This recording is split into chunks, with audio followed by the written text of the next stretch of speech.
धन्यवाद पवन जी, आप सबको मेरा नमस्कार। और जैसे कि उन्होंने बताया, हमने 6 जगह कंप्लेन करी है और 1 जगह एफआईआर लॉन्च हुई है।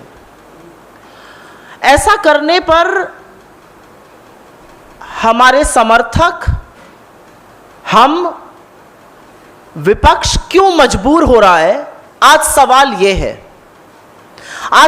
यह है कि एक पूर्व सूचना और प्रसारण मंत्री, no less than information and broadcasting minister के खिलाफ एफआईआर दर्ज हो रही है। और चार्ज क्या है? फेक न्यूज फैलाने के लिए, जिसका अंदेशा है धार्मिक उन्माद बढ़ाना। और जैसा कि पवन जी ने कहा, मैं फिर से रिपीट करके उनको और गौरवान्वित नहीं करूंगी जिन बाकी लोगों के खिलाफ हुई है, लेकिन एक व्यक्ति जो इस देश का मंत्री रह चुका है, जो चुना हुआ सांसद है, उनके साथ चुने हुए 2 सांसद, विधायक, ऐसे तमामों लोग क्यों ये फेक न्यूज फैला रहे हैं, क्यों ये फर्जीवाड़ा कर रहे हैं, क्यों वो नफरत की इस आग को भड़का रहे हैं देश में? आज सवाल ये है, और सवाल मोदी जी से डायरेक्ट है कि आपने इन लोगों को, चुने हुए सांसदों को, पूर्व मंत्रियों को, विधायकों को 2 रुपए का ट्रोल बनाकर क्यों छोड़ दिया है?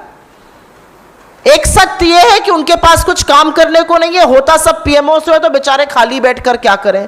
दूसरा सत्य यह भी है कि जितनी नफरत आप भड़काइएगा, जितना झूठ आप फैलाइएगा, जितनी गंद आप करिएगा, उतनी ज्यादा आपका प्रमोशन भारतीय जनता पार्टी में होगा। एक आईएनबी मिनिस्टर वो थे जिनके खिलाफ आज एफआईआर हुई है, और एक आईएनबी मिनिस्टर हमारे अभी प्रेजेंट हैं जिन्होंने जो बात दिल्ली दंगों के दौरान कही थी, हंसकर कही थी, उनकी पदोन्नति हो जाती है।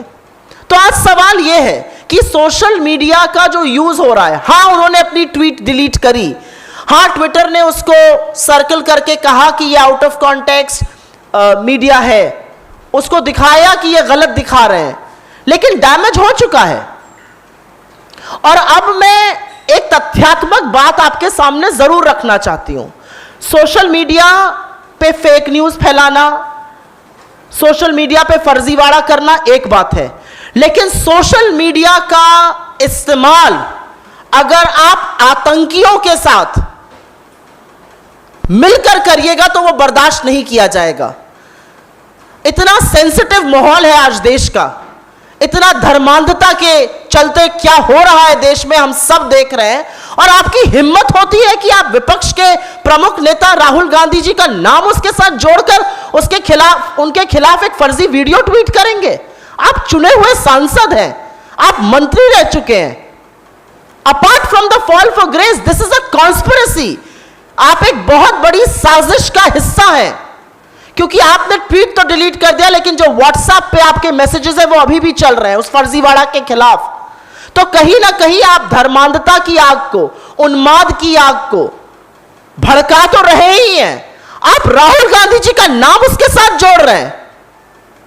और इस मंच से हम जरूर पूछना चाहते हैं, भाजपा का कोई भी नेता यह हिम्मत ना करे कि आप राहुल गांधी जी का या कांग्रेस पार्टी के किसी का भी नाम आतंकियों के साथ जोड़ने की जरूरत करिए। राहुल गांधी होना आसान नहीं है। एक 8 साल का लड़का जब अपने घर वापस आया था ना, तो अपनी दादी को आतंकियों की गोली से छलनी देखा था। एक नौजवान जब वापस आया इस देश में, तो उसको अपने पिता के शरीर के अंग नहीं मिल रहे थे, उन्होंने आतंकियों का सामना किया है। आपकी हिम्मत कैसे होती है एक झूठा वीडियो ट्वीट करने के लिए?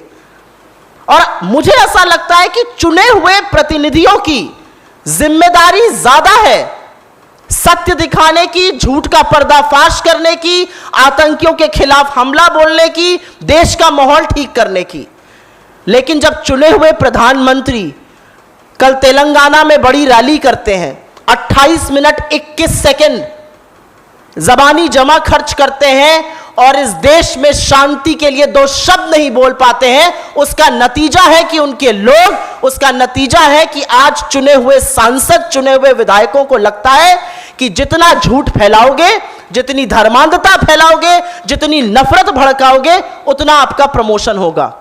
मैं कांग्रेस पार्टी का यह प्लेटफॉर्म एआईसीसी के मंच से कहती हूं कि सोशल मीडिया को हमें ज्यादा सेफ बनाना है, हमें सेफ महिलाओं के लिए बनाना है। It should be a platform for public discourse, it should be a platform जहां पर हम पॉलिसीज को उसके बारे में बात कर सकें, अच्छे सुझाव दे सकें पॉलिसीज पर, एक सकारात्मक रुख हम अपनी पॉलिटिक्स के लिए इस्तेमाल कर सकें। लेकिन सोशल मीडिया का इस्तेमाल इस देश के चुने हुए सांसद, पूर्व मंत्री, विधायक, खुद प्रधानमंत्री जी लोग फर्जीवाड़ा फैलाने के लिए करते हैं, वो अब बर्दाश्त नहीं होगा।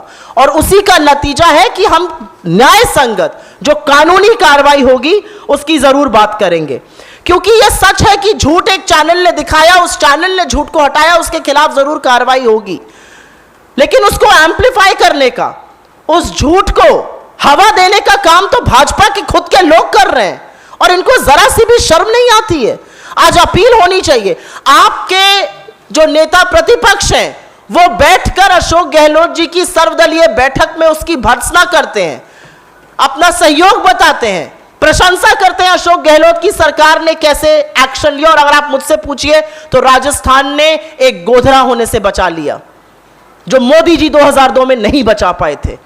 आपके नेता प्रतिपक्ष ये करते हैं और आपके जयपुर के सांसद और पूर्व मंत्री आके हिंसा भड़काने की बात करते हैं, झूठ बोलते हैं, लगातार झूठ बोलते हैं।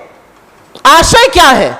आज सवाल यह है, आपका आशय नफरत भड़काना है, उस नफरत की आग में अपनी रोटियां सेकना है। लेकिन अब यह नहीं सहा जाएगा, ना ये पब्लिक डिस्कोर्स में सहा जाएगा, ना ये मेनलाइन मीडिया में सहा जाएगा और ना ये सोशल मीडिया में सहा जाएगा। और खास तौर से अगर आपने कांग्रेस के शीर्ष नेतृत्व और हमारे नेता राहुल गांधी जी के खिलाफ इस तरह का दुष्प्रचार किया तो उसके परिणाम आपको भुगतने पड़ेंगे। और परिणाम भुगतना जरूरी है, क्योंकि आप दो रुपल्ली के ट्रोल अगर बनने को तैयार हैं तो जो दो रुपल्ली के ट्रोल के साथ होना चाहिए वही आपके साथ न्याय संगत कानूनी कार्यवाही होगी। मिलत टाइम्स को आपकी जरूरत है, हमारी आप माली मदद करें।